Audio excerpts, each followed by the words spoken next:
Hello, Aquarius, Sun, Moon, Rising, and Venus signs. Kumusta kayo? Sana po ay nasa mabuti kayong kalagayan. Welcome back po sa Star Tarot. At kung bago kayo dito, welcome din po kayo. Please subscribe, like, share my videos, and leave me a comment po kung naka-resonate kayo. Okay? Thank you.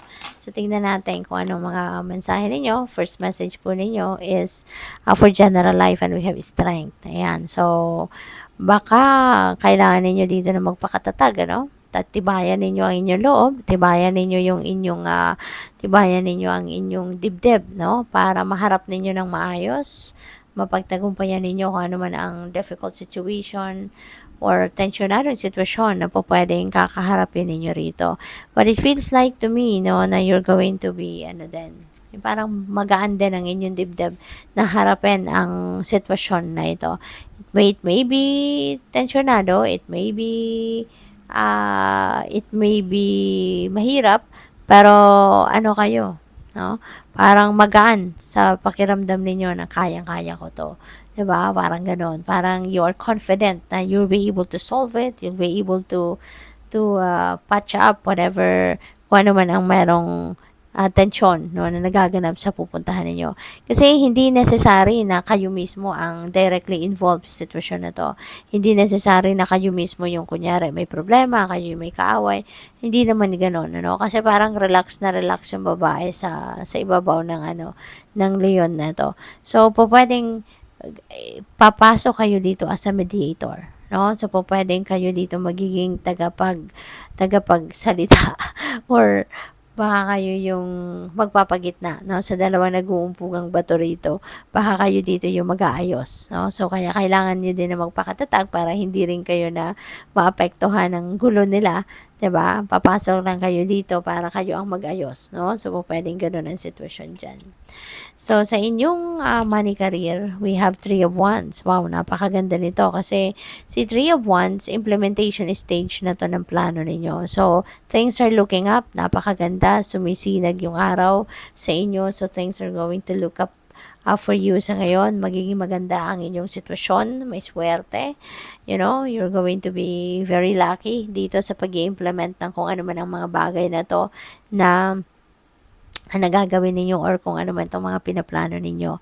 So, ngayon, maybe you are heading towards rolling the ball. You are heading towards implementing kung ano man ang inyong mga pinagplanuhan rito, no? Aquarius, kaya napakaganda. Possible din na may travel, no? Baka naghihintay na kayo dito ng sasakyan ninyo. Baka you are going to travel abroad, no? Pwedeng ganun.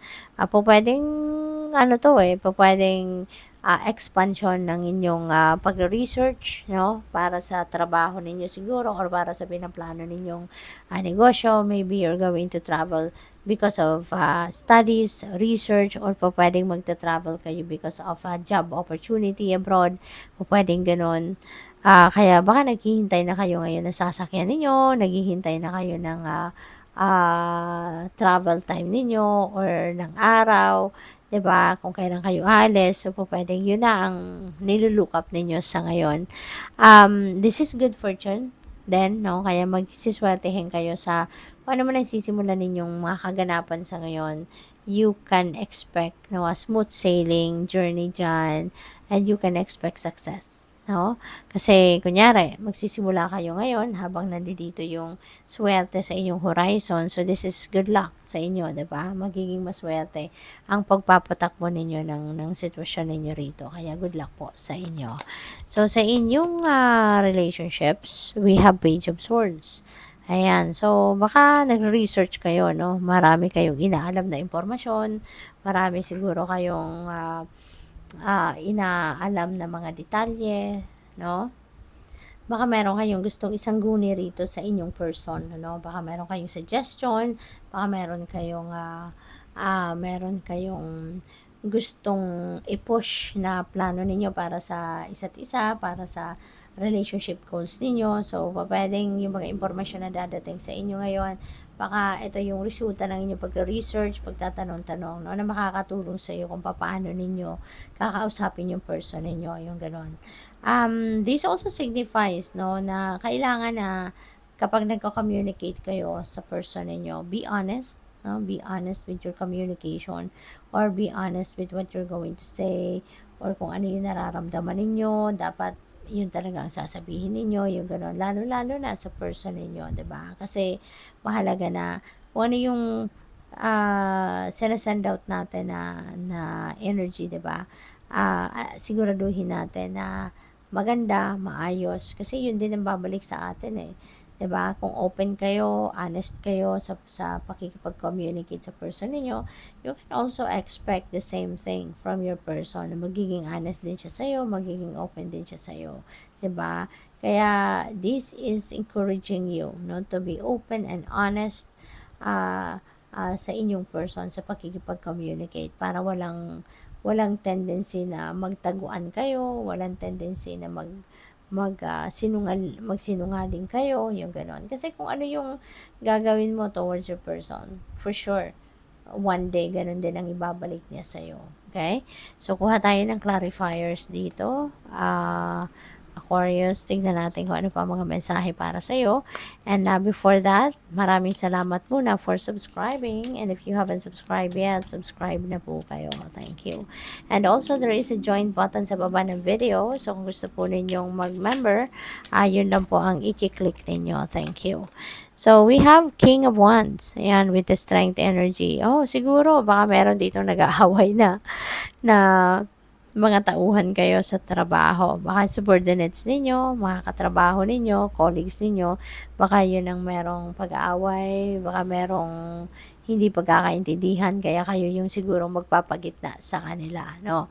Baka itong mga tauhan mo to, no, na merong pag-aaway, merong diskusyon na nangyayari, no? So, kaya kayo magpapagitna. So, dito sa 3 of Wands, we have 4 of Cups. May offer sa inyo, no? Aquarius, this is a wake up call para sa inyo, no, na wag ninyong i-ignore. Aquarius, merong offer sa inyo dito na pwedeng bagong trabaho, pwedeng pagkakitaan, bagong money path, na po pwedeng kumakatok sa inyo sa ngayon. Okay? Nandiyan na, no? Pwedeng nandiyan na, pero hindi ninyo pinapansin. Okay? Kasi, syempre, baka busy nga kayo, or baka focused kayo dito sa kung ano man ang mga kakaabalahan ninyo sa ngayon, but pansinin niyo naman, no, yung opportunity na pumapasok sa iyo. Kasi 'di ba, yung mga opportunity na to, lumalapit ito sa inyo kasi ito'y para sa iyo, 'di ba? So, 'yun, bigyan mo naman ito ng pansin, bigyan mo naman ng time ito, kasi you never know, baka ito pala yung talagang magpapayaman sa iyo, ito pala yung succeed sa buhay ninyo, 'di ba? Ng bonggang-bongga. Kaya take a look at it. All right? So, sa Page of Swords naman, meron tayong 9 of Wands. Ayan. So, siguro ano kayo, you need to set your boundaries, no? Boundaries ang napipick up ko rito, Aquarius. And para alam mo 'yun, para walang abuso, walang para maging mas maging stronger pa yung inyong relationship. Okay? Kasi when you are setting boundaries, no, sa kahit anumang klaseng relationship, whether sa asawa ninyo, sa person ninyo, sa boyfriend or girlfriend ninyo, kapamilya, kaibigan, no, kahit anong klaseng relationship, when you have set your boundaries, makikita ninyo, mapapansin ninyo na mas maganda ang naging resulta ng inyong relationship. Kasi malalaman ng person ng mga tao sa paligid ninyo yung kanilang limitasyon at yung inyong limitasyon din, 'di ba? Kaya mas magiging maganda ang relationship because you know your limitations, and there will be you will develop also more respect, no, for each other, at walang walang pag-aabuso na magaganap, walang pag-aapak sa paa ng kung sino man, kasi mas rerespetuhin mo yung boundaries ng bawat isa, yung limitasyon ng bawat isa. Kasi kahit sobrang close kayo, no? Kahit sobrang close kayo, and in this case, no, kahit mag-asawa kayo or magjowa kayo, there will always be dapat space para sa sarili ninyo, yung individual space. 'Di ba?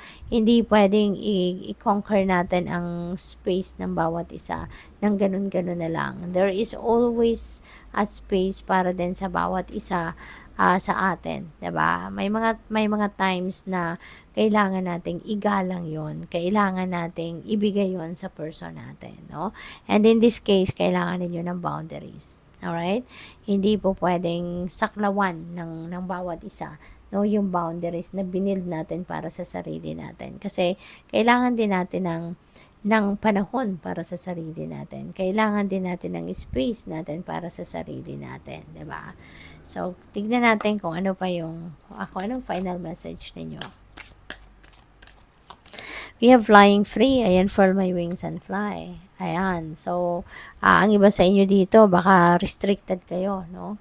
In the past, pwedeng sa relasyon yan, no? Pwedeng sa trabaho, 'di ba? Pwedeng pamilya, no? Pwedeng kasi iba tayo ng sitwasyon. Pwedeng merong pumipigil sa atin, merong laging kumukontra. Kahit meron tayong gustong gawin, tingin natin yun makakabuti para sa atin, but someone is parang kumukontra, pinipigilan tayo, 'di ba? Pero ngayon, hindi mo nahahayaan yun no? You are going to fly free. You are going to reclaim your freedom. You're going to reclaim your independence, yung ganon. Kaya magiging maganda na, makakalaya ka na. You're going to break away from this restrictions sa buhay ninyo. Kaya matapang ka na ngayon, 'di ba? At siguro then kaya mo nang panindigan talaga ang sarili mo. Kaya eto na, maglalakas ng loob ka na to break away from these restrictions. So, good luck. Thank you for watching. Love and light. Namaste.